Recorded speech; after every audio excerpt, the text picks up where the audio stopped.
good day, folks. Welcome back to Pirkei Avos with Rabbi Chaim Coffman, live from Israel. This is the ethics of the fathers, and who better than to share it with us than a rabbi in Israel? And I so appreciate how Rabbi Kaufman just keeps hitting it out of the park, taking on all trolls. Rabbi Checkmate Chaim Kaufman. Let's tune in and see how he's doing today, because you know, they've got even a second wave going there a little bit in Israel. And Rabbi Coffman, how are you today? And are you all safe and sound? How are things in Israel? Well, we're doing good. Schools opened, and I've had a lot of cases shut down a whole bunch of schools. But for some reason, people think, well, this thing is gone, and I don't have to wear masks, I don't have to social distance, and whatever, numbers going up. So hopefully people will get the message. Hopefully we won't go back and go back to lockdown. Hopefully not. But be responsible, yeah. Yeah, at the end of the day, you got to do what you got to do. You got to you got to be careful. Certainly, and it's not just for you; it's for everybody else. A person who wears a mask and whatever, social distancing. It's not for you; it's for the fact that you're doing it so someone else shouldn't get it, right? Obviously, that's saving a life, not just your own, but you're saving someone else's. That's right. So there's ethics to this. There's ethics behind this that need to be shown, and we understand. And I always say it's Kaufman's 615th commandment: don't be stupid.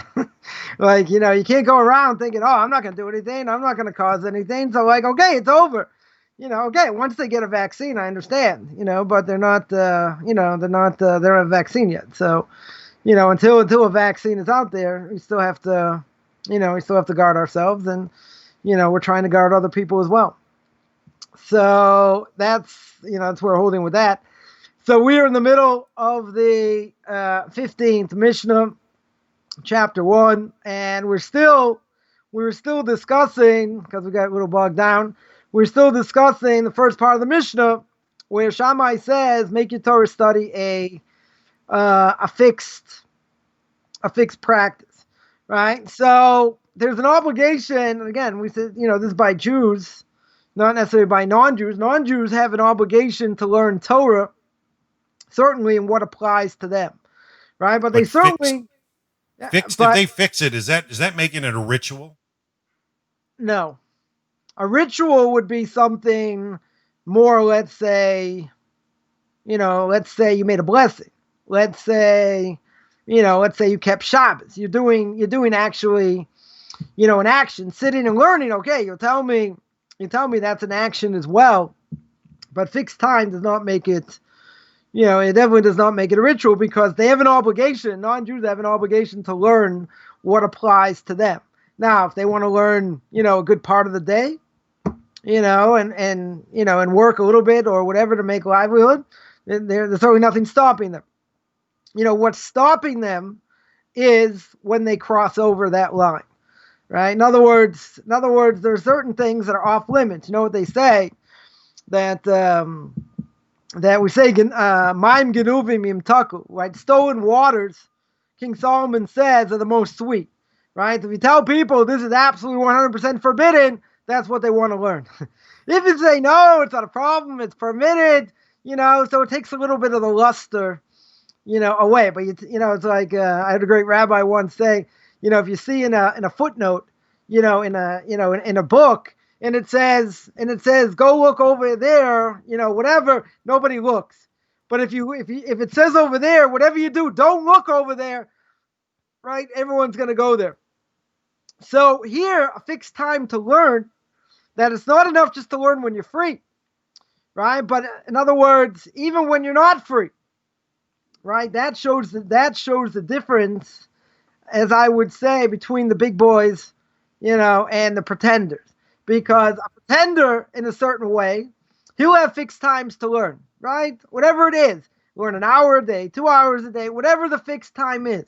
But what about when he's not working, he's not helping in his house or whatever, and he's got free time? What does he do, right? Is he on his phone? Is he watching a movie? Is he doing other things?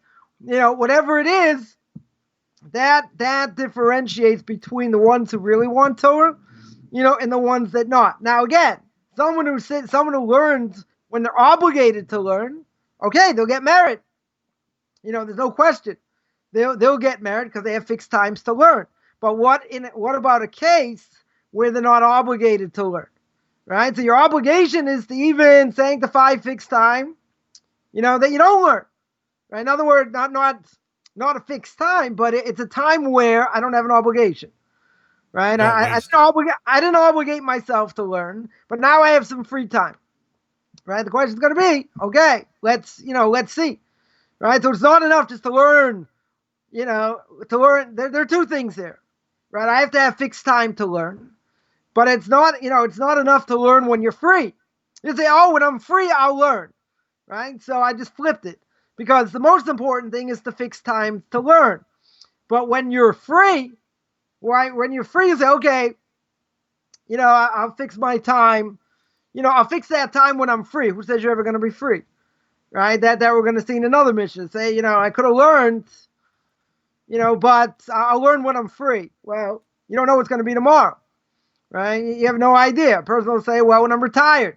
Well, people get busy, when they're retired. They'll buy a fishing boat. They'll go on vacation. They'll go, whatever. Then when I have time, when are you going to have time? Right? So here, it's not enough just to learn when you're free.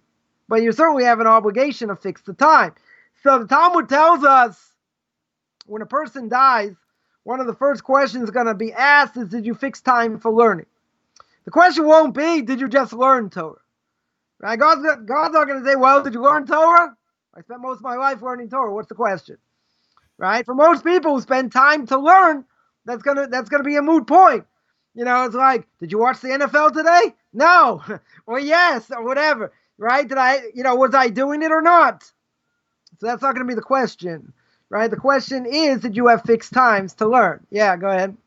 Oh, you made an NFL comment, Rabbi, and I just wanted to point out, I heard this morning on the news that 11 NHL players that were ramping up to finish the season have contracted COVID.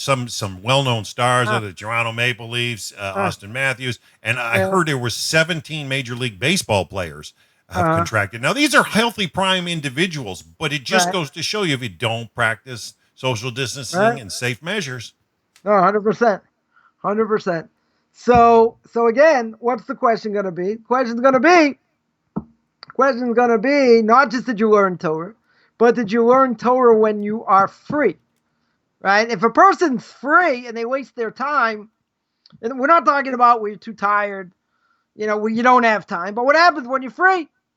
Right? If I have some free time, do I pick up something to read, on Torah, or do I pick up the newspaper? Or do I pick something else up? So we told the story last week. Still a good story to repeat. We'll see how many remember. The story with Rav Ephraim Zalman Margolius, one of the Torah giants of the last generation. So he used to say, in the words of the rabbis, that the words of the Torah will not be kept or established unless someone kills themselves upon it. Right? So we have to go into rabbinic, into rabbinics here, right, to what the Talmud says. So what does that mean? What does it mean that he has to keep it or establish it unless they kill themselves upon it? It means that if a person would lose a lot of money because he would learn Torah, he should still learn Torah, right? That was his explanation. So he illustrated with the following story, that he would learn a good part of the day, till 2 o'clock, and he said to his wife, I'll never, do not disturb me for any reason, right? Don't disturb me for any reason. What happened? One day merchants came to speak to him about a great business deal. He was going to make tens of thousands of rubles. That was the, money there. He's going to make tens of thousands of rubles, in less than an hour.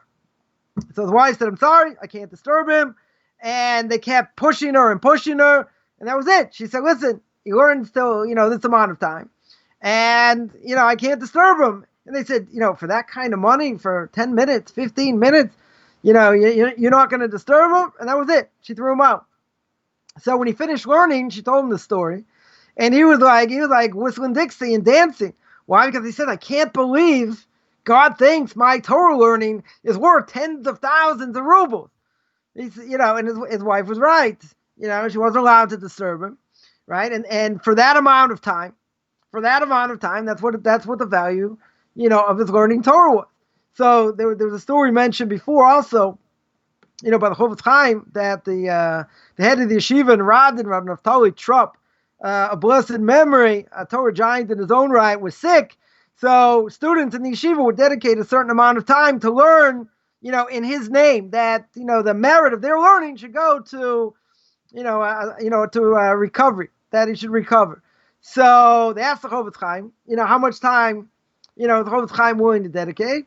And he said, I'm willing to dedicate 1 minute. 1 minute of learning.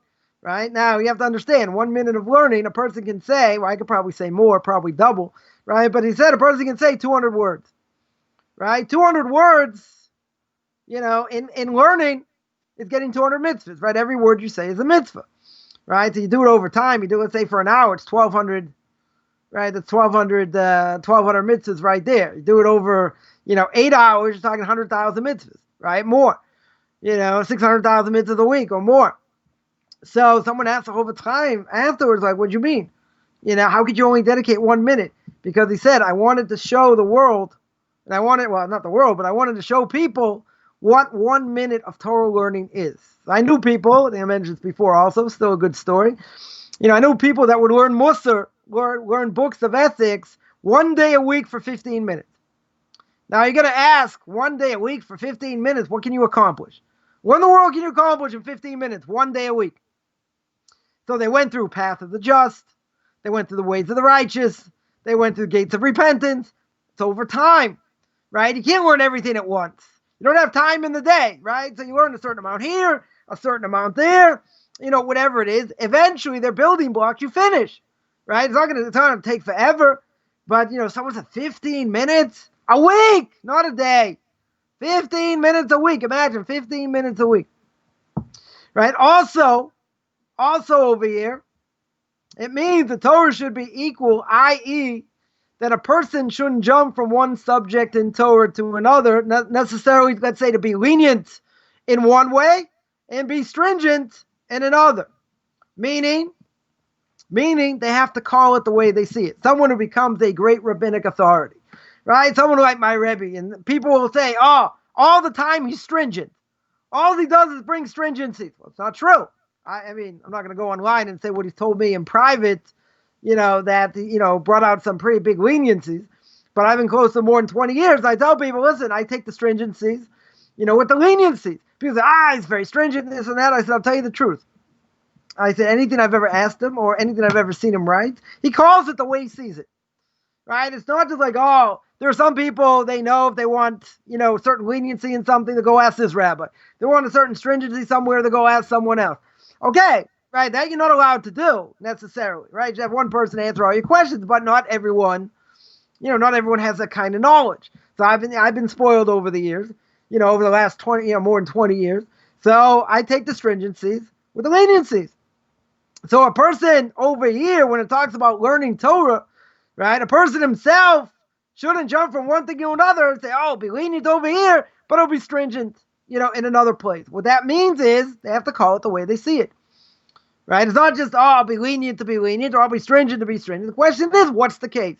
How did I learn what the Talmud says and the commentaries say, the recent commentaries, and how do I put the whole thing together?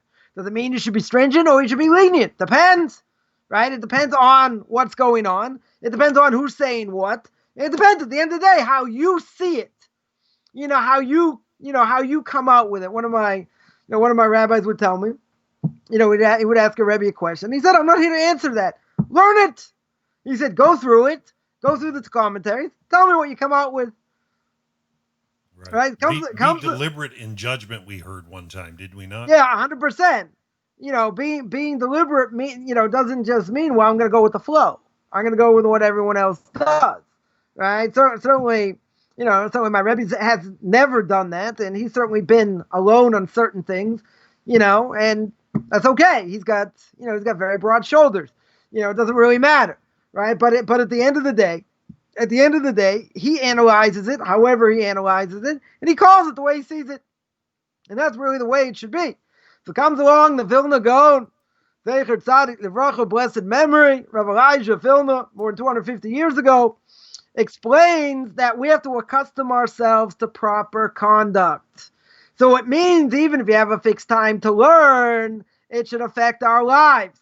It should give us direction. It's not about mental gymnastics, right? It's not to be, as Rav Moshe Schneider, my Rebbe's Rebbe, would say, a blessed memory, do not be an ultra-Orthodox student. Don't learn it like mathematics. Do not learn it like, I don't know, like you're playing Stratego or you're playing Monopoly or any other, well, it's not really discipline, it's a game, but like any other discipline, you can't learn it like that because Torah is different. It has to affect your life, right? Our everyday lives. Now, you can see people that learn that, let's say, God forbid, cheat others. God forbid, speak Lashon Hara. God forbid, are terrible people, right? So that does not go hand in hand with this. In other words, there's no such thing as compartmentalization, according to us, right? Famous story with Bertrand Russell, happened to be a professor at Columbia, my alma mater, as I say in Boston, my alma mater, right? And he taught ethics, extremely unethical. I said, what? If I taught mathematics, you'd expect me to be a square? They had questions on Aristotle. Aristotle, big philosopher. Aristotle, know how many people know, Aristotle's a big womanizer, right? The students, caught him, and they said, what are you doing? He said, today I'm not Aristotle. It's Aristotle, the philosopher.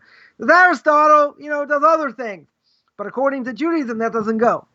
Because whatever you learn, you're supposed to exemplify. You're supposed to do to the best of your ability. Does that make us perfect? Doesn't make us perfect. Does it make us angels? Doesn't make us angels. But at the end of the day, do we get the message? Do we internalize the message or not? And if someone just gives it lip service, and does other things, that means the Torah is not that important. I mean, yeah, I get it, but I'm going to do whatever.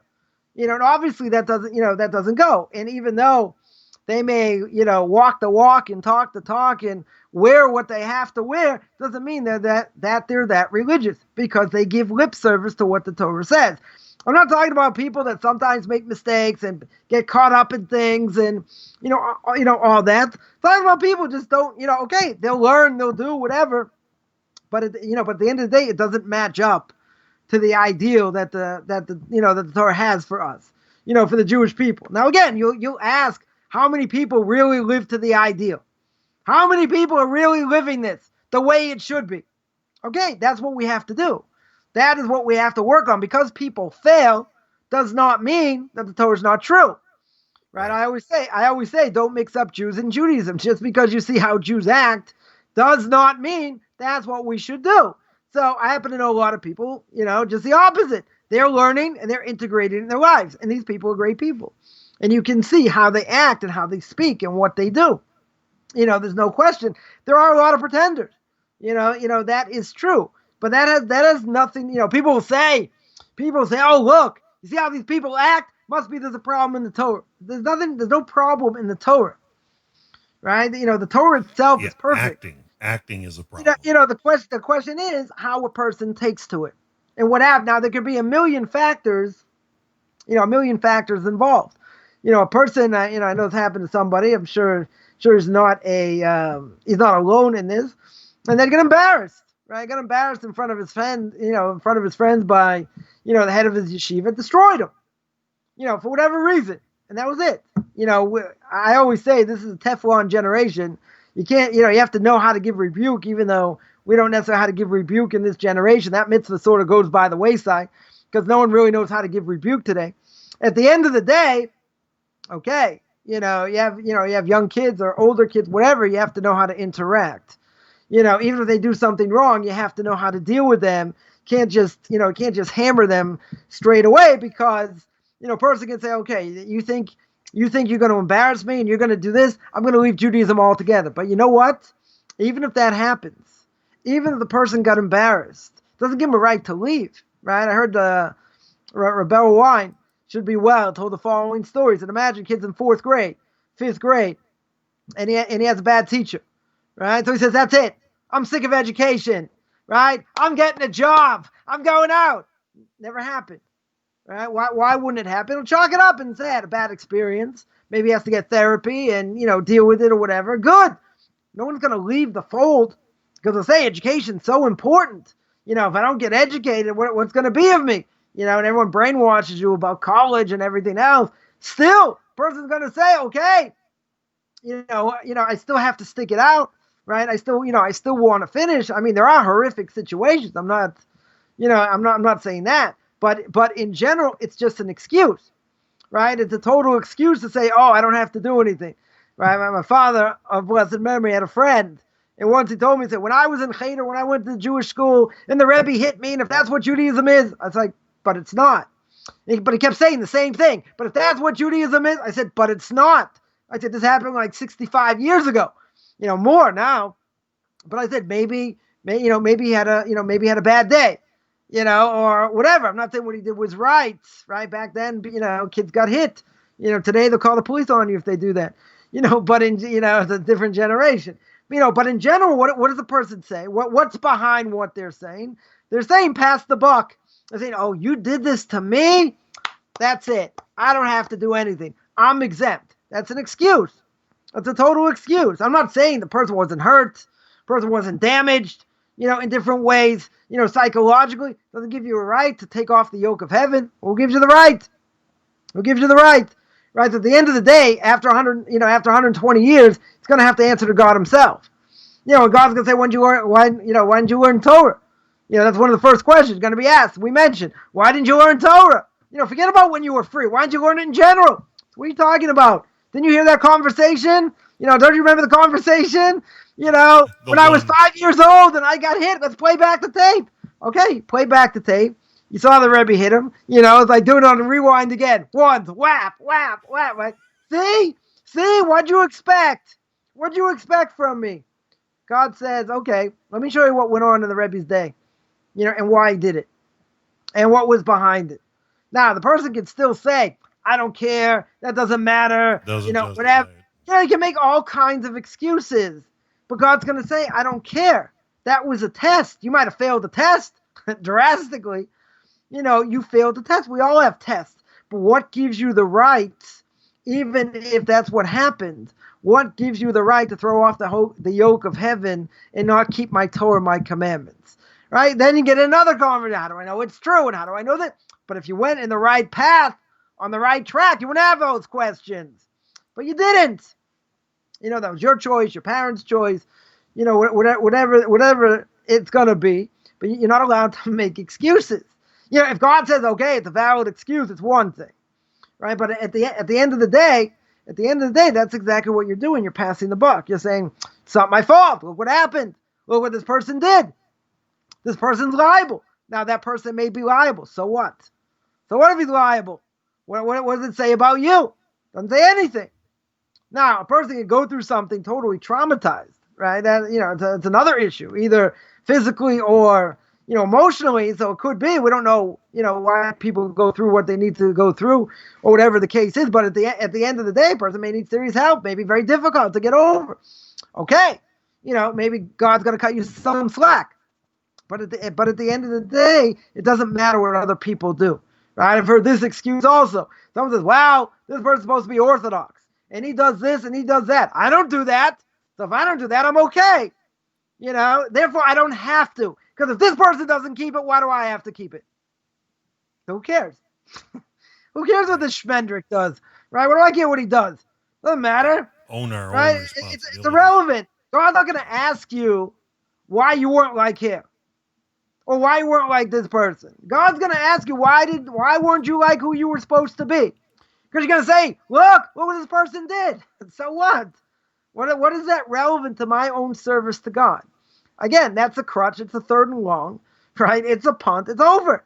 You're not making that excuse, right? That excuse 100%, 100% is totally irrelevant. But again, people are going to make it and say, I don't have to do anything, and that exempts me because I don't want to have to change, right? And that is just not going to butter the biscuit. And if you have an obligation, unless God has unbelievably infinite mercy, he says, okay, it was too hard for you, I give you a free pass, it's not going to happen, right? Because God says clear what's going to be.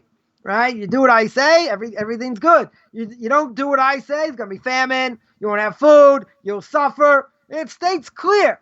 You want to tell me I'm not sure the Torah is true, and I'm not this, and I'm not that. Whatever. That could go, for infinity. That could go on forever. We're not talking about that.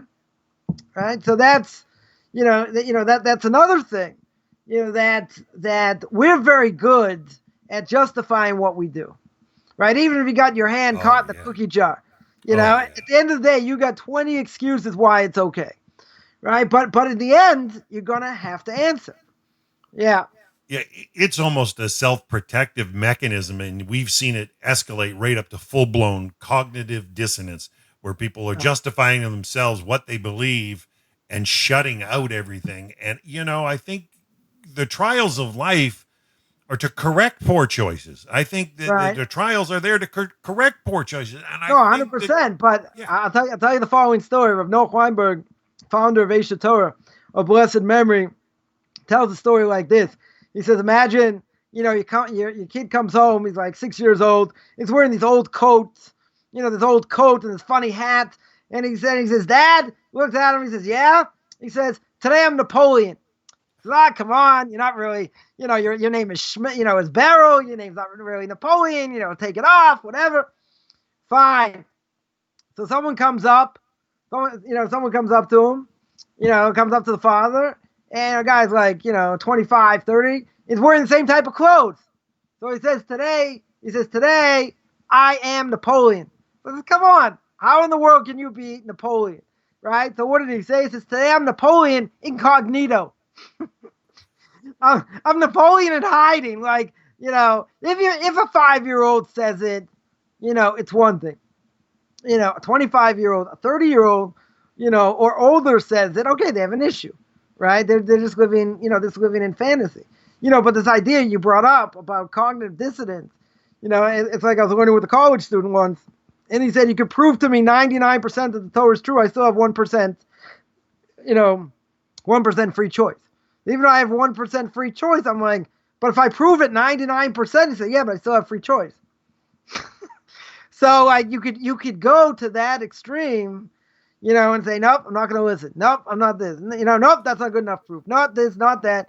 And a person can just throw everything back. It's like this video I did last week on Tanakh Talk about, certain statements we're going to do this week also. Oh, I wanted to hear that. Haven't had time. Certain statements, outrageous statements that the Talmud says against non-Jews. So a few cases I brought up gave a number of explanations of certain things. Some of them were based on technicality, right? Of how the rabbis learned the verse, right? This applies only to Jews, doesn't apply to non-Jews, right? It's like if your ox scores their ox or whatever, right? It says you have to pay the one who's your friend. Who's your friend? A Jew, not a non-Jew, right? So non-Jew's exempt. If a Jew hits their oxen or whatever, damages them, you don't have to pay. According to the rabbi, you're still going to have to pay. It doesn't really matter, right? But the point is, that was one reason given. There was a second reason that the non-Jews didn't hold by the Noahide laws. So if they didn't hold by anything that's universal, God took away their money, right? He made their money ownerless. Now that's a more logical explanation, right? But even if it's a technical explanation, the rabbis didn't give every single explanation. Rabbis could have given 50 explanations. But what were these people, going up and down about? This is apologetic. Oh, another excuse. Oh, another, whatever. Another whatever. Okay, I could give you 50 explanations, and you could say that about every single one, right? So at the end of the day, as we always say, it's either you hold like them, and this is what we do, or you don't, right? So if you don't, it doesn't matter. 150 explanations not going to help, because you're going to say, I don't have to listen to them. Right. And and it's not valid. But again, what do I care?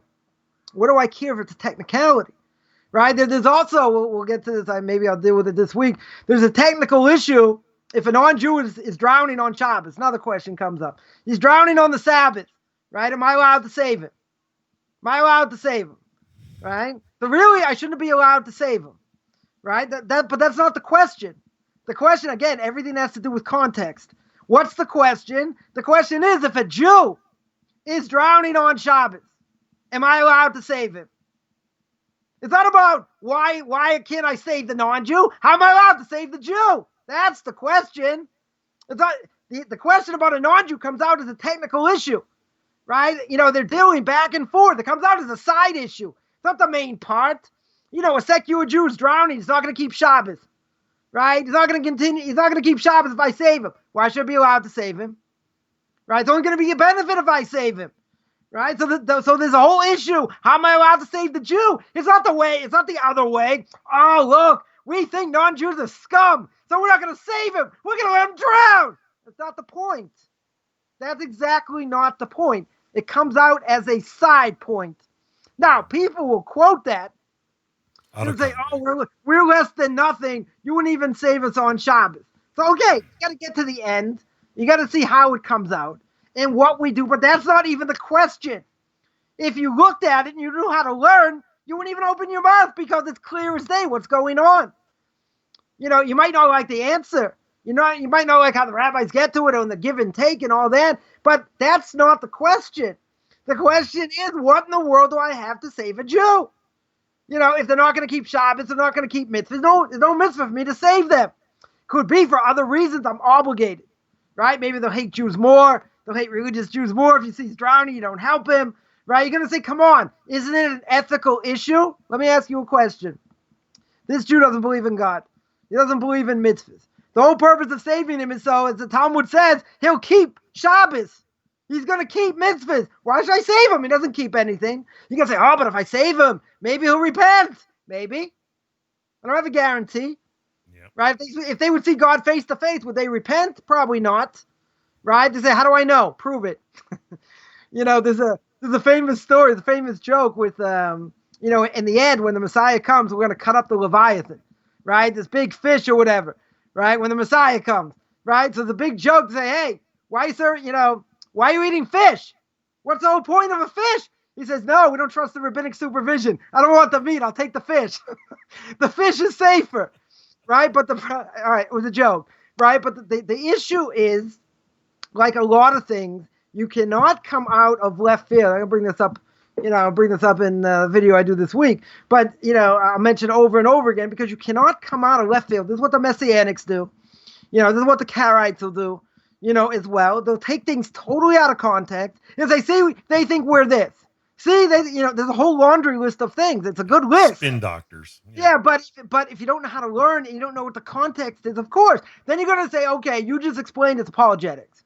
You just said it's a technical issue. You just said, I don't like that answer. So if you're not going to drink the Kool-Aid, there's nothing I can say is going to change anything. Right? I don't like this answer. I don't like that answer. I don't like the other answer. Okay, you don't like the answers. So, you know, that's the way it is. But do me a favor, go back and learn it. Go back and understand it and what the context is. When you go back and understand the context, and then you want to go in a deeper level and try and understand further why it should be that way, then tell me. But don't pick it out of context. Because you know, it's totally not fair. Right? And I understand why they do it. Right? I mean, it's very clear why they do it, because they just want to, you know, denounce us and denounce the rabbis and, you know, and everything else. Yeah. You know, they want to be tremendously derogatory. But, you know, my checkmate question, by the way, I think I mentioned this before, just while I'm on this, you know, on this rant for a second, that I asked someone who was for Messianic, I said, you know, the same with King David, what do they answer? What in the world do they answer? And he said, they don't. It's like any other contradiction with JC. You know, historical inaccuracies, that's okay. We don't have a problem. You know, Immaculate Conception, yeah, we changed the verse. We changed the meaning of it. We don't have an issue with that. What do you mean? They don't deal with it. You know, they absolutely don't deal with it. You know, and that's intellectually not being honest, right? If you're going to be intellectually honest, be honest. If you're not going to be intellectually honest, okay. You know, I get it. But own your position. Right, but you can't, you know, you can't call someone out and then say, you know, then say the rabbi's this, the rabbi's that, and then quote all kinds of things you don't know anything about. You don't know what the context is, because it's almost like a war raid just to do that. They come out like tyrants, war raid, hit and then back off, hit and then back, and they don't. No, then they'll come back and say, come on, you never showed in the Torah, you know, where the Noahide laws are. You're right. I never did, because it's not there. I agree. 100%. Right? It's in rabbinic literature. You don't know about the rabbis? I can't help you. Right? But you also never answered my question about King David. Right? So, okay, I gave you my answer. You're not going to like my answer. Right? I gave you a question. I'm never going to like your answer because you don't have an answer. And I know you don't have an answer because it's an oral law. Yeah. You know, Rabbi, I had a troll earlier this week, and they started to go on and on and on about nothing before the Babylonian captivity, and the rabbis after that. And I basically got to the point where I said, look, there is virtually no written literature prior to the Babylonian captivity. There's fragments, there's bits and pieces, but there's no whole books. I mean, when you go to see the Isaiah scroll there in Jerusalem, I mean, that thing's there, the whole thing. And we know that it's from a couple hundred BC. The reality is, for anybody to say that the argument that the point doesn't exist, to say that there's no evidence is proof that it wasn't true is so fallaciously wrong. It's just, it's terrible. But they don't, again, they just don't argue in the right way. You're arguing from two different planes, right? So, listen, you could say that about, there's 80% of the Torah, you could say that. There's no definition. There's no nothing. So how do you explain it? I got my own ways to explain it. Something's going to be universal, and that's going to be accepted, and it's going to be passed down, and it's not going to change over time. Well, it has to be. Right. And if you don't have it in 80% of the Torah is like that. So, if you don't have that, if you don't have that, you can't give an answer. Then, okay, so what else do you have to come on to? There's only one other thing, and based on all your translations, based on what the rabbis say in general, right? Because they put the vowels in. You can't say we don't hold by the rabbis. Just be honest and say we pick and choose. Exactly. The Messianics wear tzitzis. Who told you what tzitzis to wear and what they look like? How many strands? The rabbis told you that. And if you wear a blue string, where do you get it from? So either tell me you cherry pick and you pick and choose. I don't have any argument. I'll say, okay, you pick and choose. And that's the end of the argument. But you want to say, I don't hold it by the rabbis, I don't hold this, I don't like this explanation, that explanation. Again, it doesn't matter what we say. Yeah, it doesn't matter what we say, it doesn't matter what we answer. You can say the same thing. I don't like this answer. This one doesn't appeal. This one doesn't appeal. This one's stupid. Okay. Right? So if I give you 100 explanations, you got to pick one. Nope, I don't have to pick any. Okay? Garbage bag theology is out there. It's just whatever they pick and put in their garbage bag. And they don't realize. I mean, it's not a way to argue. It's totally not a way to argue. Anyway, actually, let's finish this up here. At least this part. That Rabbi Rucham Levovitz, he was a great spiritual leader of the Mir Yeshiva more than 100 years ago. A blessed memory, explains fixed time learning Torah means a person lives in the world of Torah. What does it mean a person lives in the world of Torah? It means everything we do in this world should be the way God wants. Even if he's under onus, for example, right? He can't do it. He's stuck, whatever the case is. Nonetheless, learning Torah is the most important thing, right, in a person's life. And it has to have an effect on what we do. Just because a person's exempt doesn't mean he doesn't necessarily have to do it unless, like, he's sick, he can't get out of bed, or whatever, and it just his mind's not working, his mind's fuzzy, or whatever the case is. It doesn't matter. But that has to be, no question about it, certainly for a Jew, the most important thing in their life is learning Torah. Another explanation is it means that a person has to work to acquire, just like a person who works to acquire more money, right? That's where, what we're here to do as well is to make a living and, hopefully put some money away or something or whatever, but not to get caught up in the fact that, keep up with the Joneses. If I have 10, I want 20. If I have 20, I want 40, right? Instead, I can't get all caught up in that. Absolutely. But the problem is, let's say a person goes to acquire more money, more property, whatever. What can happen can fall in the hands of others, right? In other words, it could get lost. A person can get messed up through somebody else. Now, it could be that he made a bad deal, right? He trusted the wrong person, and it went down that path. It could be God says, I want you to lose his money. So, he put the stumbling block in front of him, and he fell, right? That's one thing.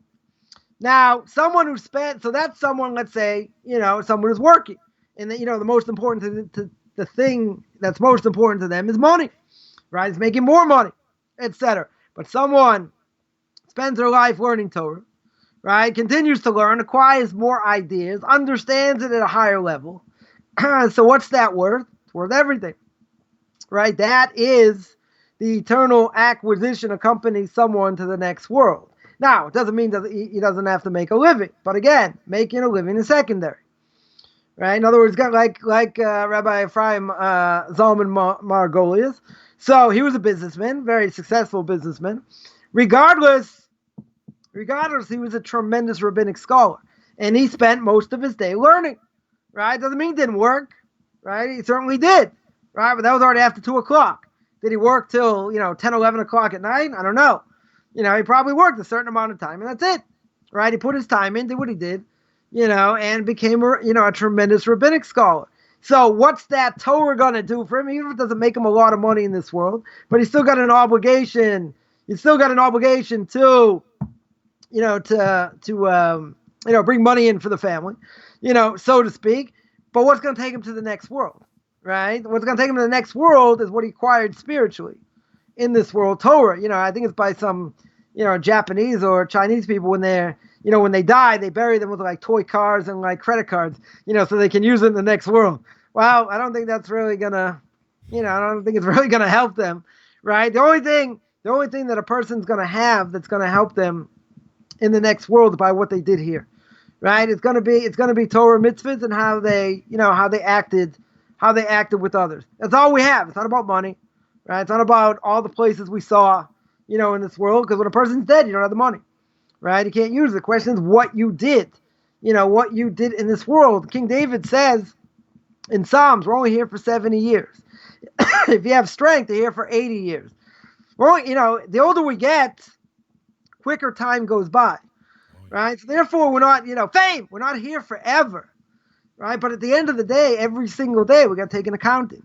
What did I do good? What did I do bad? What do I have to work on? And you have to see where you're really holding, in the world. I remember when I first met my Rebbe many years ago, and he was already in his early 70s. By then, one of the things he told me, the first things he told me was, I just want you to know that I don't live in this world. I'm like, say what? I was like, what are you talking about? And so he said, I'm already planning for the next world. I'm already living my life like, for the next world. I'm like, who talks like that? Right? But he understands, obviously. The older you get, the closer you get to the grave.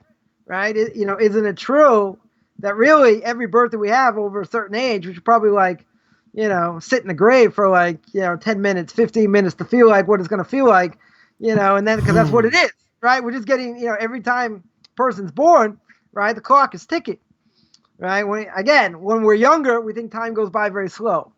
When we're older, time just goes by, pretty quick. So in this case, says Rabbi Rucham says that even a person's under onus, nonetheless, the most important thing is going to be how much Torah I acquire, how much I learn, how much it affects me, how much I change from it. Now, I guarantee someone's going to ask the $1 million question, what about a non-Jew? How does this apply to a non-Jew?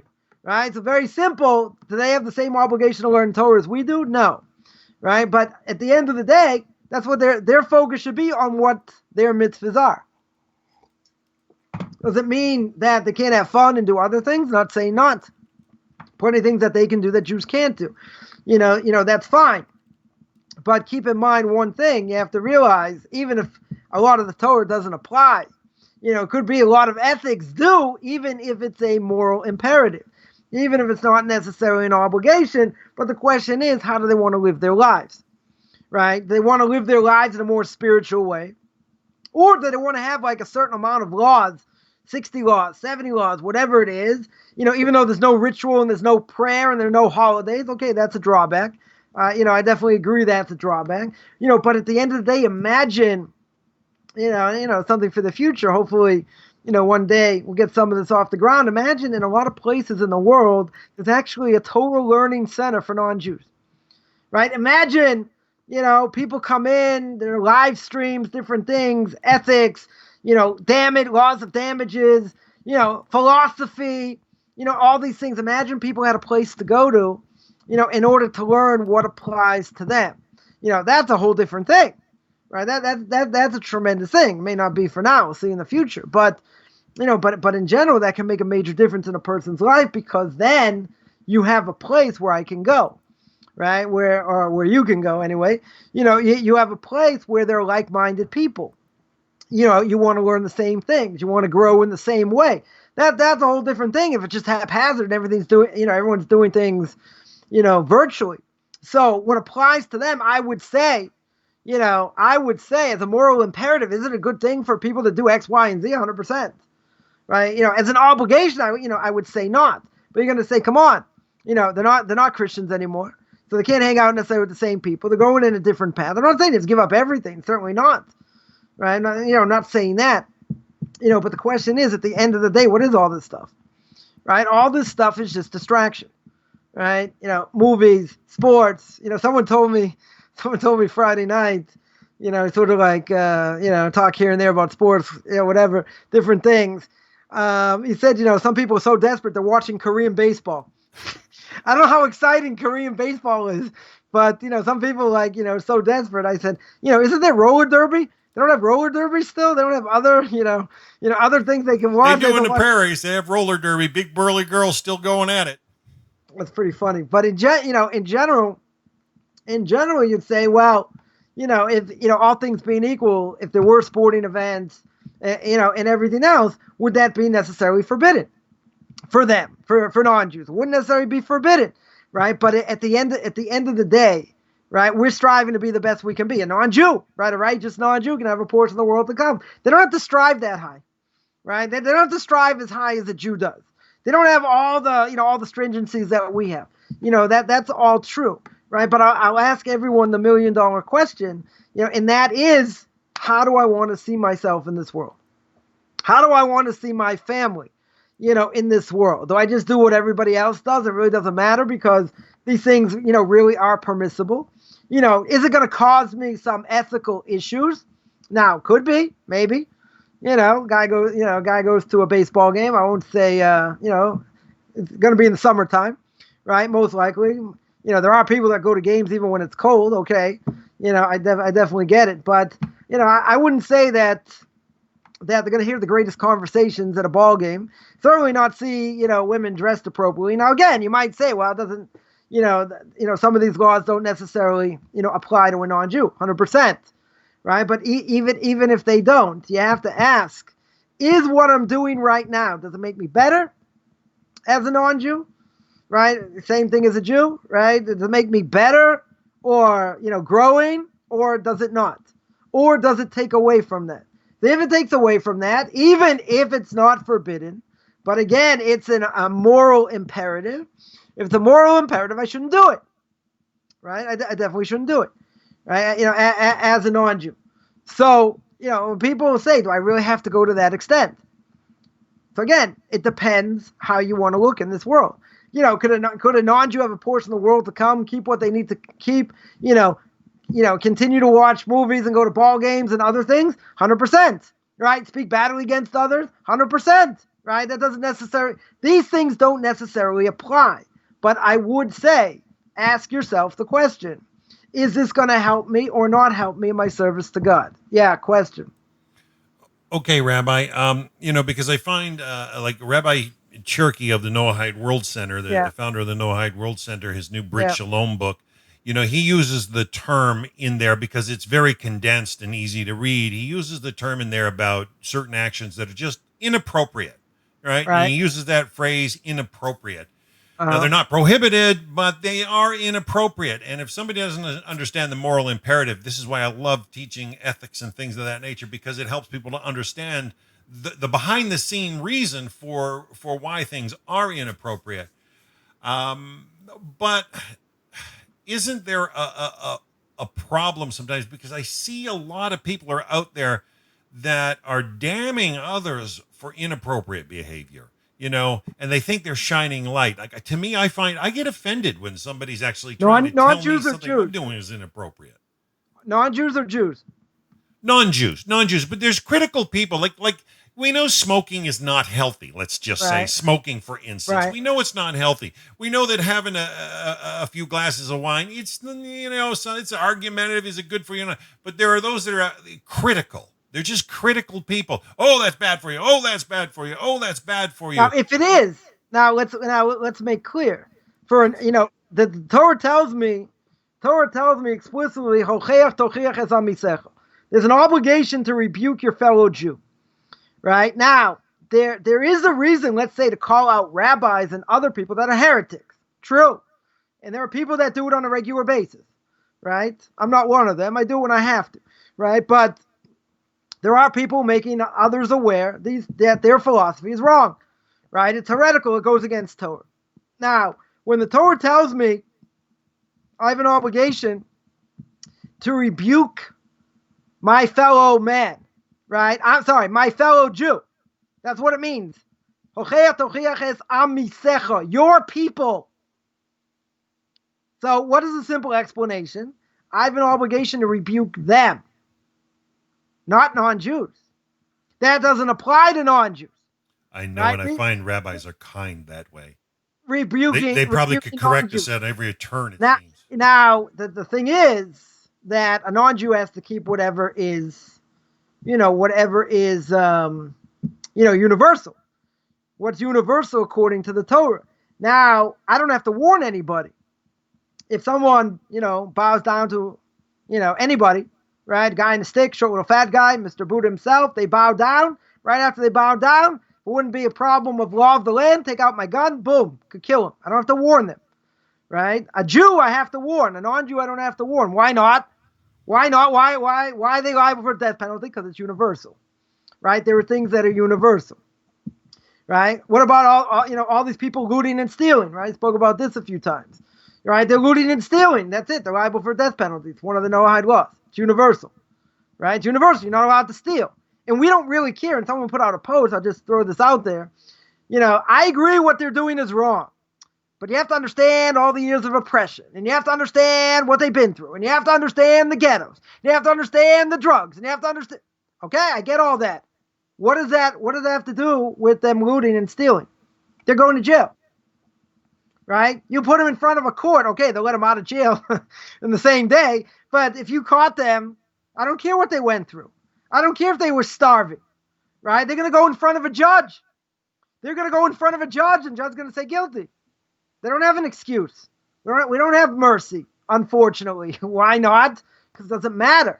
Doesn't matter what's behind what they do. And this is something people don't understand. Right? I feel, tremendous amount of pain, what they're going through. And what happened is a travesty of justice. Nothing to talk about. Right? That is zero to talk about. But the fact of what the community's gone through, what gives them the right to destroy property? Zero. It doesn't matter, it doesn't matter what they've been through in their lives. I don't really care what they've been through in their lives. And someone who just lost their business because they looted, I don't think they're going to care either if they're not going to get insurance money. They're not going to care. They looted my store. They destroyed me. All throughout the United States right now, Rabbi, there's a lot of people, a lot of businesses that had, closed circuit cameras or, security cameras. And they got images, and they're looking for hundreds and thousands of people in many different districts all around the U.S. because they're just walking through this broken glass, some of them with hammers in hand and all kinds of stuff. And, they're clear-cut, caught on camera. And there you go. You got the evidence of the crime right there. How do they – I just don't understand how they think they're going to not be charged. It's a messed up system. Because first of all, even the ones that went to jail, they were let out, they can't keep them in jail. They can't keep them in jail for any length of time, which is also stupid, right? There's a new law in New York like that. They can't keep them in. Doesn't make any sense, right? But without, I'm sure people are tired of hearing about it. Just from a Jewish perspective, though, this is something universal, right? If it's something universal, don't give me excuses what went on in your life, because there's some people that overcome that. And there's some people, making videos saying you shouldn't be doing this, right, of their own community, which makes sense, right? But in the end, as you brought up, this idea, what I called, a moral imperative, what Rabbi Cherky called a inappropriate, right, inappropriate action. Inappropriate action. And what I said are, exactly the same. Does this make me a better person, even if it's not on the books, right? Even if it's not on the books as one of the laws, right? We want to live in this world to the best that we can be, whether a Jew or a non-Jew. Anything that takes away from that is gonna be problematic. You have to overcome it, right? And it's certainly not necessarily easy, right? It's certainly not necessarily easy for someone to overcome, right? Regardless, the more garbage you put on your soul and the more things you do wrong, the harder it is to overcome. It's like you're taking, it's like taking, 2 steps backwards, which means I have to take 4 steps forward to overcome where I was and where I want to be, right? And where I want to go. And that doesn't help anybody, right? That certainly, that doesn't help anybody. So I would think, as we just explained, that if the whole purpose of what I'm doing in this world is to learn, whether Jew or non-Jew, right? If that's what I'm supposed to be doing, at least to the best of my ability for however long, during the day or whatever the case is, that's supposed to make you a better person, right? I have to learn ethics. I have to learn other things. I have to learn what applies to me, certainly as a non-Jew, right? But at the end of the day, the question is, I put in the effort, did I put in the effort to grow, to learn? Doesn't mean you're not going to have setbacks, right? But a person has to realize, how are they going to look, right? How are they going to look in this world? What do they want for their kids? Now, again, someone wants to protest. No one says you can't protest. First right amendment, 100%, right? But at the end of the day, no one gives you the right to do what you're doing. That doesn't matter what the underlying cause is. And it's not going to change, right? People don't want to hear that either. There's an undercurrent. It's not going to change. We're going on for a very long time. I wish it would change, but it's not, right? It's just not, it's just not the reality, right? But in the end, the Torah that we take and the Torah that we learn is eternal, right? It goes with us to the next world, so you can have non-Jews learning plenty of Torah, in this world. And, in some ways it can be better than many Jews because they're learning, they're applying what they're learning, and they're changing for the better. They're changing themselves, changing their families. It's a whole thing. As someone said, if there would be more non-Jews in tune with the laws they have to keep, so anti-Semitism would be at bay, right? Anti-Semitism would go by the wayside. Well, it's not 100% true, right? Because we know that, in time of Esav and Yaakov, because, Yaakov, quote unquote, stole the blessing, then we say that Esav hates Yaakov. That's eternal, right? That's eternal until the Messiah comes. So my answer was, yeah, if you had more non-Jews doing what they need to do, following what they need to follow, yeah, so anti-Semitism could be less. Is it going to be eradicated? No. That will not be eradicated until the Messiah himself comes, right? But it certainly could help. I don't think there's any, I don't think there's an illusion about that. The more like-minded people, out there, I think it would definitely, help the cause, but it's certainly not going to get rid of it. Yeah, it's certainly not going to get rid of it. All right, let's go a little bit further in this mission. What does it mean? What does it mean, say little and do much? It comes along Rabbeinu Yonah of Gerandi, and he explains that if a person promises a friend, you're going to do something for them, right? You say, I'm going to do X or Y, I'm going to do you a favor, whatever. Say little and provide a lot. In other words, don't even, don't say, okay, I'll do this, I'll do it in this way, blah, blah, blah. If you say you're going to do it, little fanfare. Where do we learn it from? Right? We learn it out from none other than Abraham himself. Right? Because Abraham says, chapter 18, verse 5, the book of Genesis, he says, I'll fetch you a morsel of bread. When the 3 angels, they were disguised as, 3 Arabs, whatever.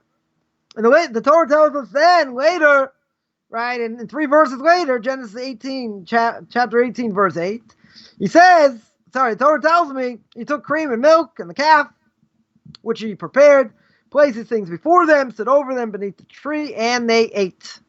So what happened? What did he say at the beginning? He said, I'll fetch you a morsel of bread. 3 verses later, what does he do? He brings them all this stuff. Buffet, Yeah, he brings them a whole buffet, right? He brings them tongue, right? He said little at the beginning and provided them tremendously at the end, right? Comes along King Solomon. King Solomon, the wisest of men, says in Proverbs, chapter 10, verse 19, he says, in an abundance of words, offense will not be lacking, but one who restrains his lips is wise. So comes along Rav Chaim of Volozhin. Chaim of Volozhin, famed student of the Vilna Gaon, of Rav Elijah of Vilna. more than 250 years ago, started the Volozhin Yeshiva, which all yeshivas, the way they learn is based on that yeshiva. And he explained that a person should always say what he learned was insufficient. Meaning, I need to learn a lot more to understand. Meaning, what I learn and what we understand in all this that we're doing, it's really a drop in the bucket compared to the knowledge of Torah that's out there, compared to what we could learn. Now, you're going to tell me, okay, that's very good. So whatever we learn is a drop in the bucket. So if whatever we learn is a drop in the bucket, why should I bother learning?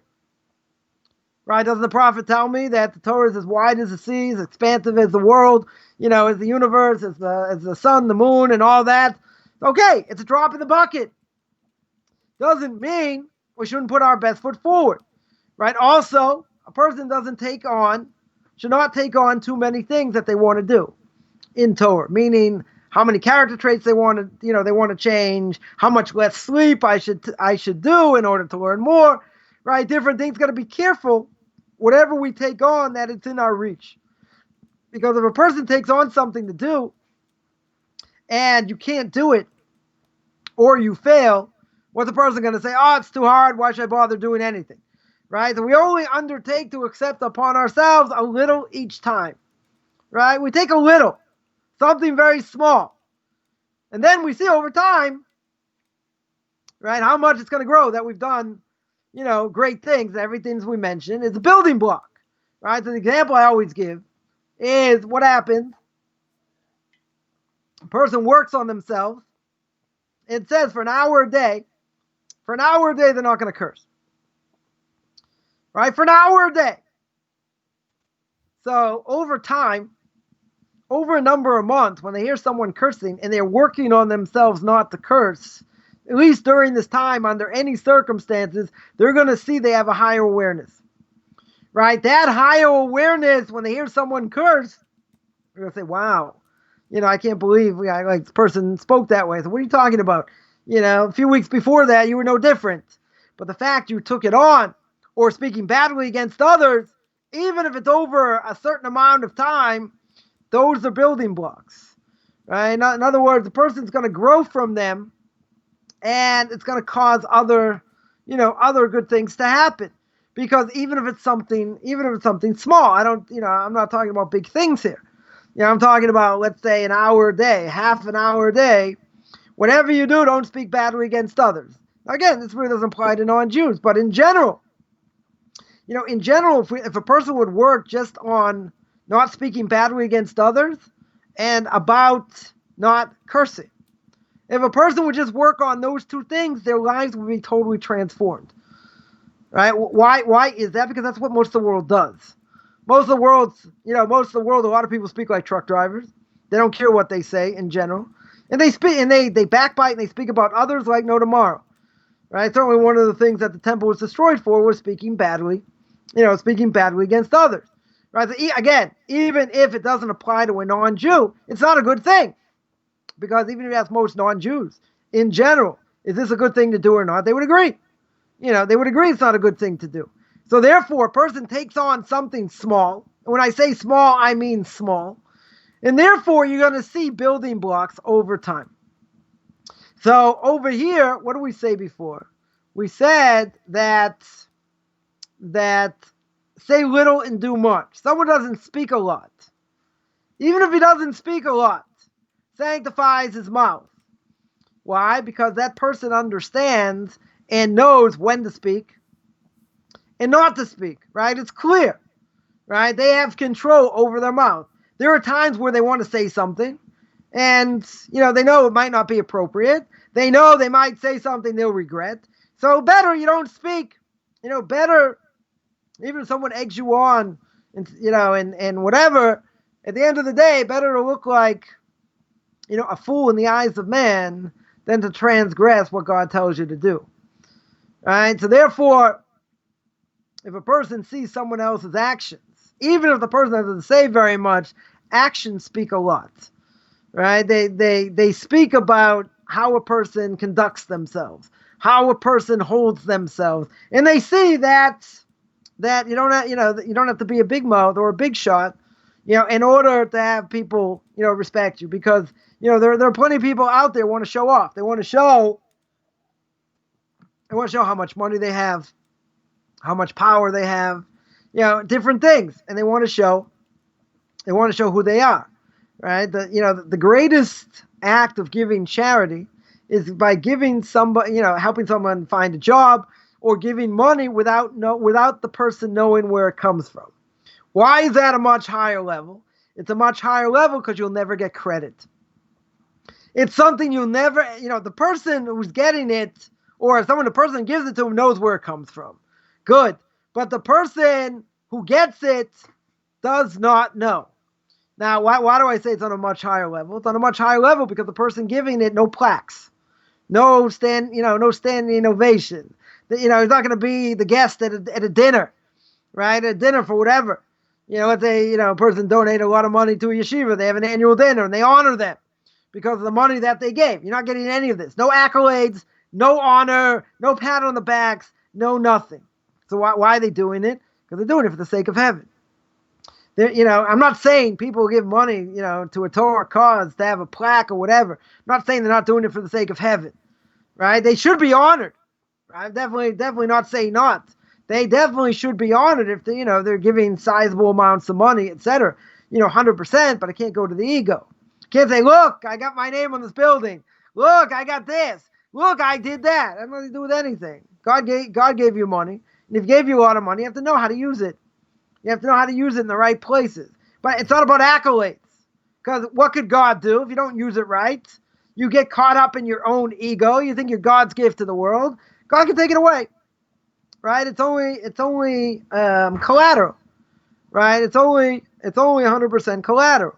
If it's going to be 100% collateral, what can God do? He can say, chump don't want it, chump don't get it. Yeah, question.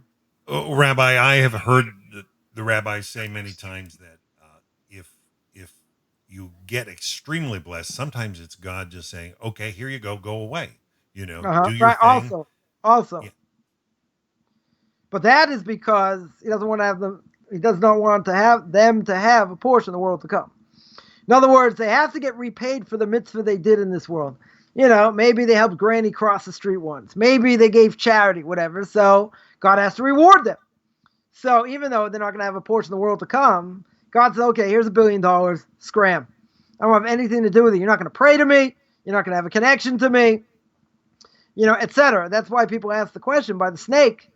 By the snake itself, what did God do? Cut off his legs and gave him dirt to eat the rest of his life. So what kind of curse is that?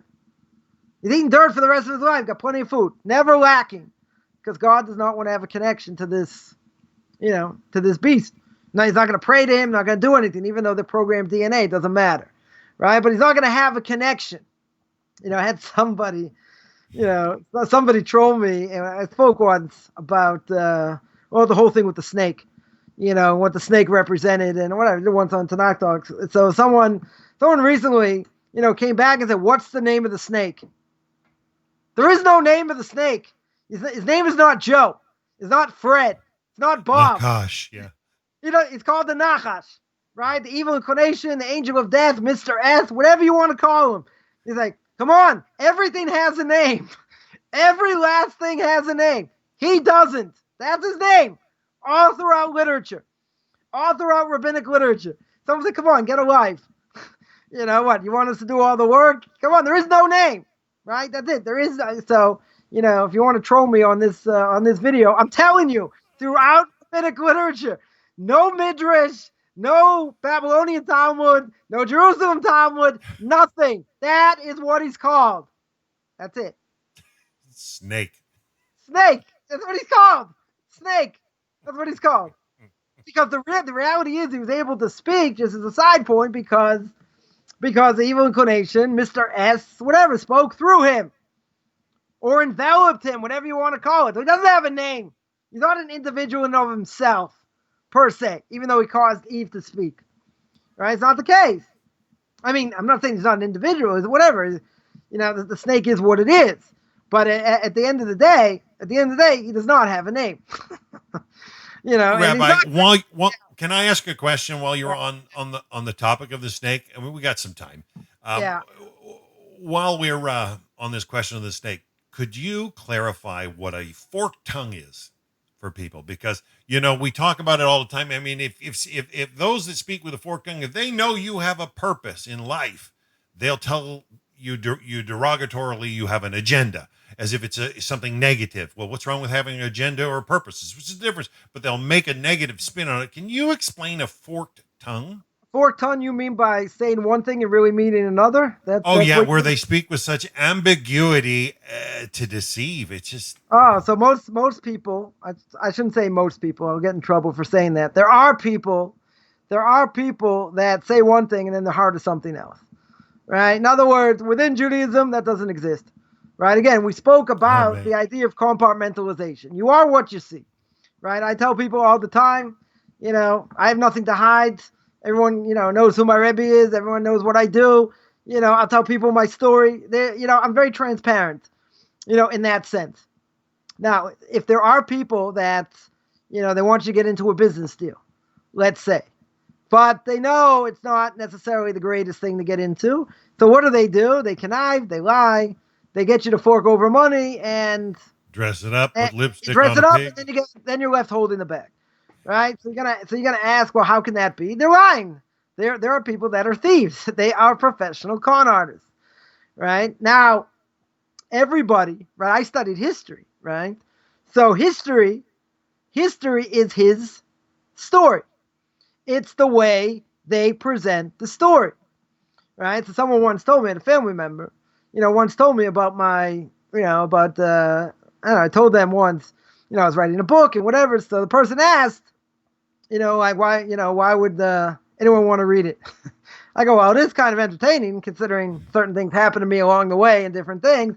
I changed my life. I moved across the world, lost all my money, whatever, a lot of different things.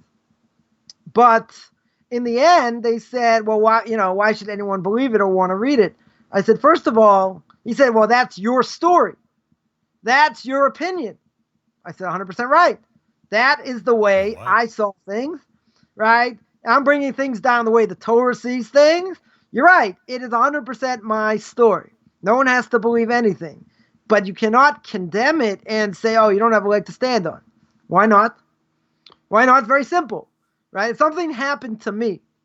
Now, I'm not saying I could be 100% right. I could be 100% wrong, right? But, if something happened to me, and this is the way I saw it, and this is my vision of the way I saw it. I'll give an example. The example is when I was growing up, you had to do good in high school to go to a good college. You had to do good in college in order to get a good job. You had to get a good job so you can make money. Then you get married, you have a couple kids, you retire, and that's it. It's a very depressing way to look at the world, right? When I got to college, everything got blown to shreds because I saw very intelligent people acting no better, than people I was in high school with. They were just more intelligent, right? Or the same or more, whatever. So yeah. So when I looked at the world in that sense, people could say, well, that's a warped way of looking at it. That's right. It is a warped way of looking at it if you don't have Torah, right? If you have Torah, it's a whole different ballgame. But explain to me, my question was to a number of people, explain to me where I'm wrong. Everyone will tell you, everyone's been brainwashed, drinking the same Kool-Aid, how important it is to get a college degree, right? A university degree. Now, there are people that are successful, been very successful, without a college degree, right? You spend all kinds of money, for this quote-unquote experience or who knows what, in order to have this piece of paper. Now, will there be companies, etc., that will not hire someone because they don't have a degree? Yes. Right? But can someone make it on their own without, what if somebody, got a certificate in computer design, web design? I have to go to college? I have to listen to, I take a music appreciation course, listen to Gregorian chant? I don't think so, right? So if someone gets a job web design, they make a very nice living.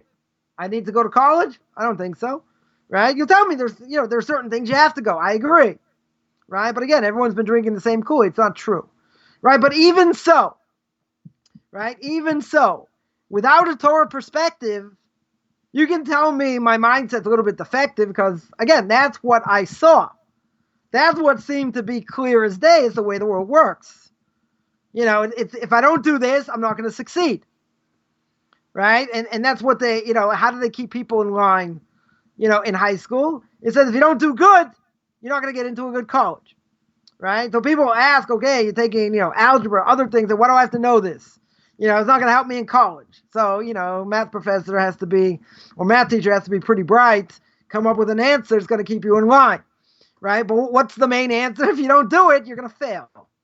Right. And if you fail, that's going to look bad. If that looks bad, you'll never amount to anything, you loser, right? You're never going to do anything. You'll never do anything in this world. Yep. So in Garage full of unfinished projects. Yeah, in the secular world, it's all about grades. Now, grades could be inflated. I'm not even going to go there, right? It's all about getting grades, getting into university. So if that's the case, that's what I saw. Now, I originally thought when I go to university, I'm going to see people on a higher level, do different things. Whatever, spiritual terms, hopefully, whatever. That wasn't the case, right? So I was kind of like, I was kind of depressed. I said, like, what's going on? Why are these same people doing the same stupid things that people were doing in high school? And the answer is because they're no different. They're just older, and at the end of the day, these people, or some of them, will be movers and shakers of the next generation, right? Which is also a scary thought. Where do the morals come in? How are they doing things? There are a lot of questions. So someone can say, okay, I read this part of your book. I think you're way off base. Okay, you can think I'm way off base. Give me a better explanation. Give me a more rational explanation where I'm totally off base. But if it's someone's opinion, and that's how someone viewed it, right? And that's how they saw it, you cannot say, unless they're totally off base and you got proof for it or whatever, you cannot say, well, what you say is worthless. That's what this person was basically saying. He's saying what you say is no basis in reality. Now, if you read any newspaper report, isn't someone writing the article? Don't they have an agenda with a capital A? They have an agenda, right? They're not just giving over the news in a non-balanced way. They have an agenda, right? They 100% have an agenda. So good. I also have an agenda, like anybody else. No, your agenda, Torah, it's not valid. They may have an agenda, the Arabs, anyone reporting about what goes on in Israel, the Arabs, God forbid, have been discriminated against. The land's been stolen. The single, greatest lie, except for Christianity, that's been perpetuated out there. Everybody has an agenda to perpetuate, right? And that is totally fraught with mistakes. According to modern history, many, many mistakes, that are out there to be found. And I'm not going to get into politics, but it's just unbelievable how many people take this information verbatim and they don't have a clue about history. They have no idea, what's going on. But what's the bottom line? The bottom line is they perpetuate the same lie. Why do they perpetuate the same lie? Same thing by evolution. It's either I believe in evolution or the Torah is true, right? Or the Bible is true. So they're going to perpetuate something, makes no sense, never been proven in science, right? For ever, right? They can't prove it. The last thing they proved, as far as I remember, was a set of teeth and a jawbone, right? So that doesn't prove a missing link by any stretch. But in academia, everybody will tell you, and their mother will tell you that's the way it is, right? Why? Because they have an agenda, right? But someone's personal experience, someone who has a personal experience that they went through, they see it through their eyes. How can you say your experience is garbage? And I understand what the person meant, and I understand what they said, but that is what's behind it. They're saying you have no validity at all, and it doesn't matter what you say or what you think, because you are biased. Really? Right? So the person came back, one second. The person came back and said, how it's closed-minded and whatever, that I am. Why don't you send your kids to university? So I said, I would consider sending my kids to university. You send your boys to yeshiva. Well, it couldn't happen. They're not Jewish. But okay, let's say they were Jewish. You send your boys to yeshiva. He said, I would never do that. I said, oh, you're not so open-minded as I thought. It's like, no, that's different. It's a cult. And I said, now you got excuses. I said, you want me to tell you what university is and what I saw and what goes on? I said, you want to tell me it's the greatest moral place in the world? I don't think so.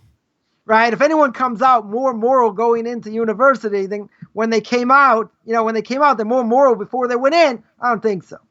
Right? It's definitely not happening. Is everybody immoral? I'm not saying that. Yeah, Right? National Lampoons. Yeah, but the point is that the values that are given there are totally antithetical to Torah. And if they're totally antithetical to Torah, I'm not exposing my kids to it. You want to say yeshiva is a cult, you want to say other things, you don't know what it is. You've never seen it. It scares you because what if it's right and they change? And they actually want to be more observant. That's why you're afraid. But obviously, person, totally refuse to admit that. So when it comes to agenda, everybody has an agenda, right? That there's no question, right? But if someone sees something, how can you say, "Oh, you're totally off base"? Yeah, question. Okay, Rabbi, just to try to slow down agenda question, because we know that we don't want to get paranoid or anything like that. Right. But there's a very, very clear definition between the objective and the subjective, and we know Right. that those with that are subjective, those with agenda are always trying to switch it subjectively. And the question of something being objective or measurable, I find when it comes to knowledge, in this day and age, one UCLA professor, really is working towards defining the difference between the ontological knowledge and the epistemic knowledge.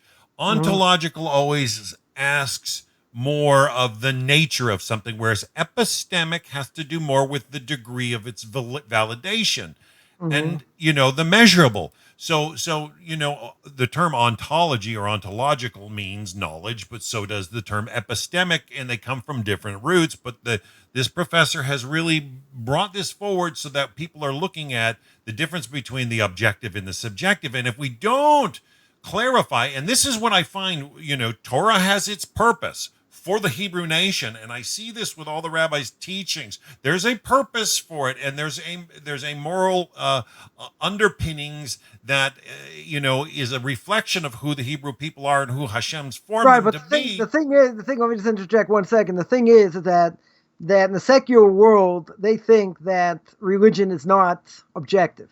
They think Right. it's all about belief and faith, where a lot of it, is totally objective, right? Again, this is where cognitive dissonance comes in, because the first video a month ago, the first video I made on oral law was showing why it's needed, why the Torah is needed for interpretation. That's not subjective, right? I can bring up 150,000 examples why that is. That's not a leap of faith, right? The Torah tells me don't kill. Okay, no definition. Euthanasia. Abortion. Someone running away is not going to hurt me, but he damaged me. Can I kill him? Right? Different thing. There's no definition. We have no definitions of so many different things, right? So you have to answer the question, if there's no definition, what do I do? That's not subjective, right? They'll say, nah, they're taking too much power. No, they're not allowed to add to the Torah. That's not the question, right? Because these people don't know how to argue. The question is, objectively, what does this verse mean? Objectively, show me across the board for all generations how it should be implemented. That's not subjective. Subjective is about philosophy. Subjective is about, about what what's really behind what you're saying and what the agenda is. That's all subjective. But people think, oh, it's a leap of faith and you got to believe. It's not about a leap of faith. That's for the Christians. It's about knowledge. And it's about understanding where things come from. Because the bottom line is, if you believe in oral law and you believe the rabbis have the right to interpret, that's a whole different ballgame of the world you're living in. That's a whole different ballgame when it comes to the mitzvahs you do. And exactly everything. If you don't believe in it, and you have issues with it, okay, then you're going to have serious issues about how to implement and what to do, and what it means. Forget about the other things about, it's a big game of telephone. Why is that the oral? You have to get to the beginning. And the beginning is, do I have a definition?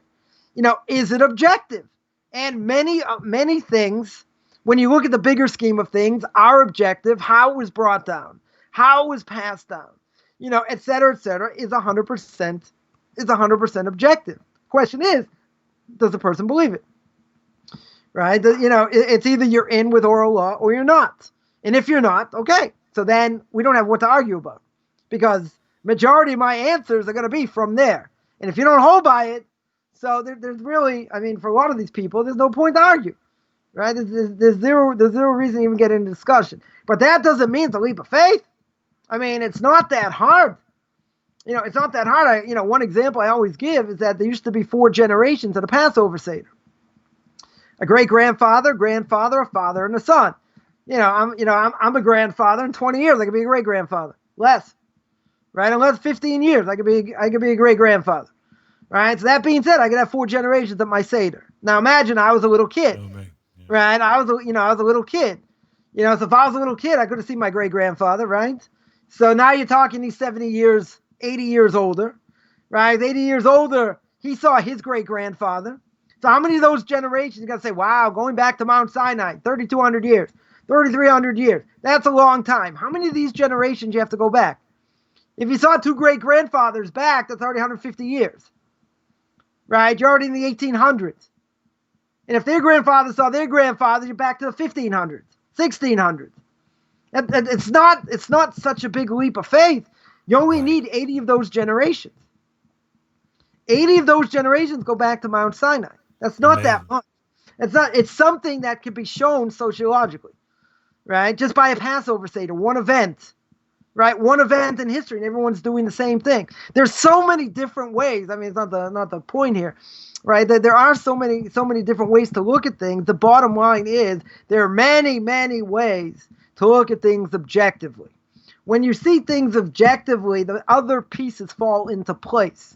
It's not just like, wow, this doesn't make sense and that doesn't make sense. You have one thing keeping them together. It's not true, because there are many pieces to the puzzle.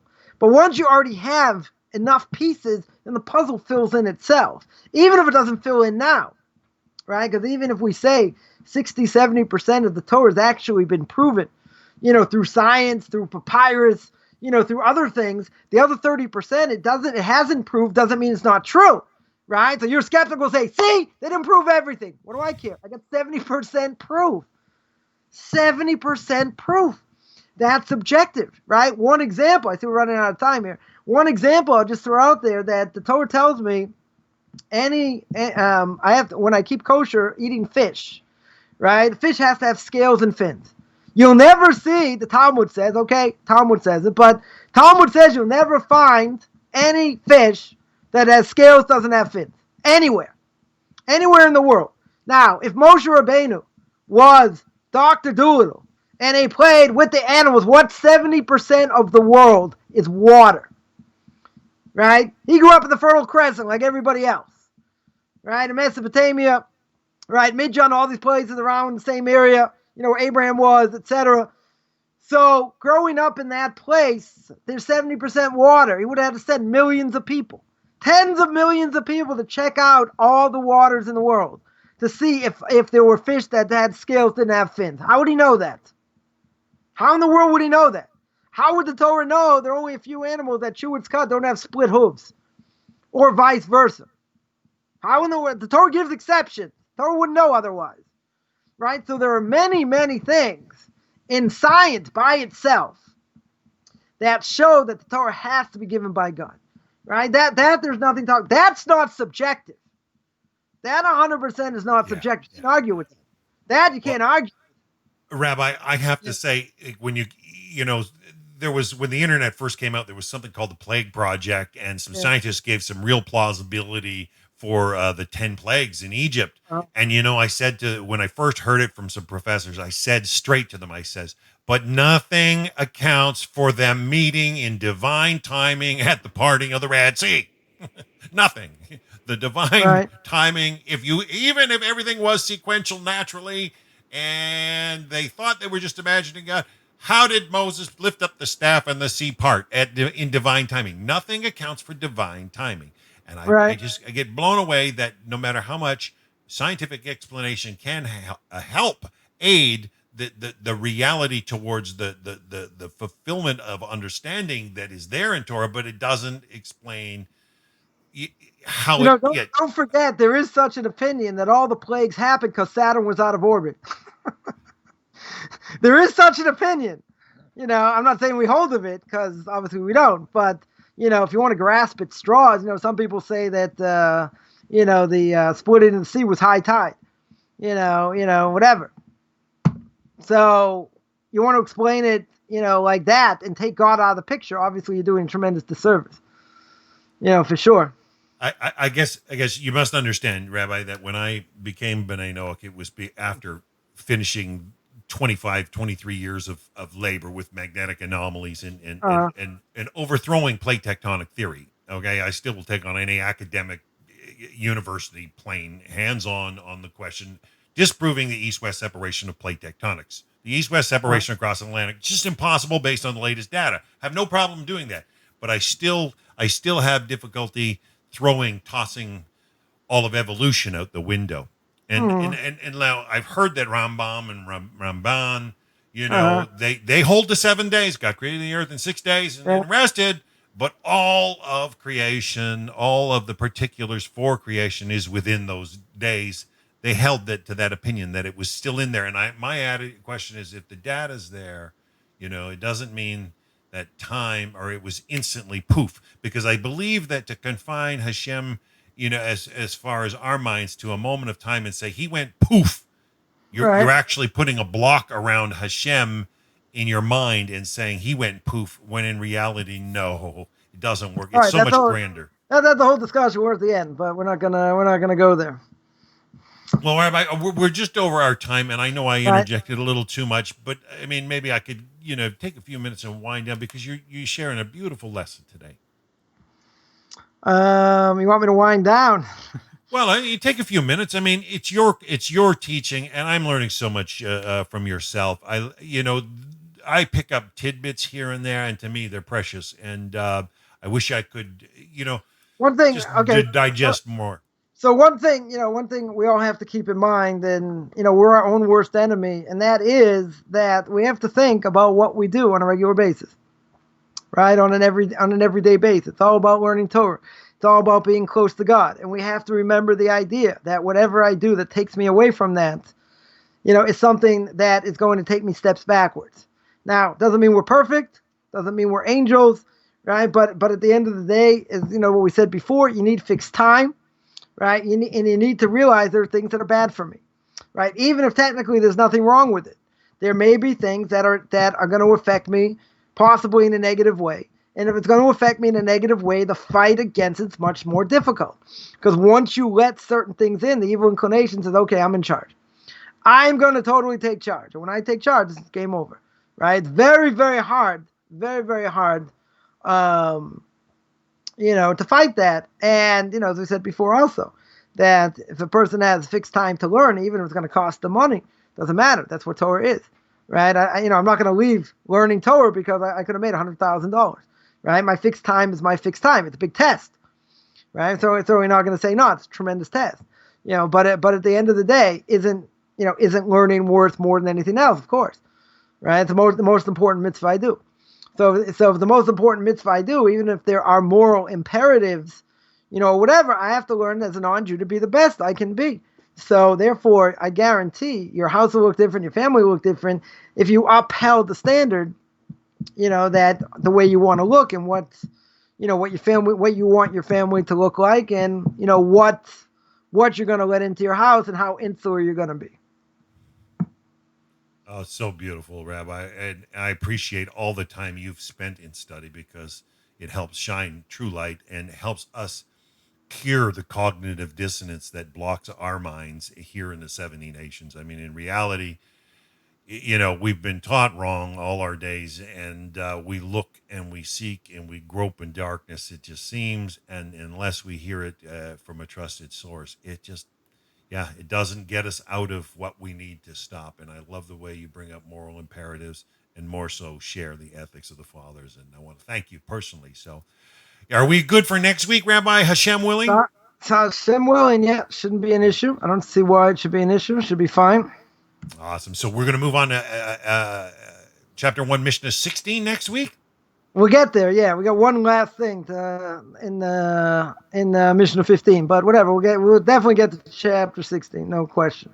Well, if you feel Definitely it's no question important about to get that last part in there, then it's going to No, be important, we'll folks. definitely get it in. The last part will for sure get in. So that's not going to be it's not going to be a major thing, but we'll definitely hit it. And then we'll hit what do you call it? Then we'll hit Mishnah 16. Well, we'll see how far we get with that, because that's all about accept the teacher upon yourself, and etc. That I could spend next 5 hours speaking about that. So we'll see how far it all goes. Excellent. So there you go, folks. You're going to have to tune in next week. We're going to cap off with Mishnah 15, chapter 1. And who knows if Rabbi's going to get into another deeper Mishnah for us. So, Rabbi, thank you again, and bless you and all Israel. Stay safe out there, folks. And till next week, this is Dan and Rabbi Chaim Kaufman. Chaim Checkmate Kaufman signing off. So.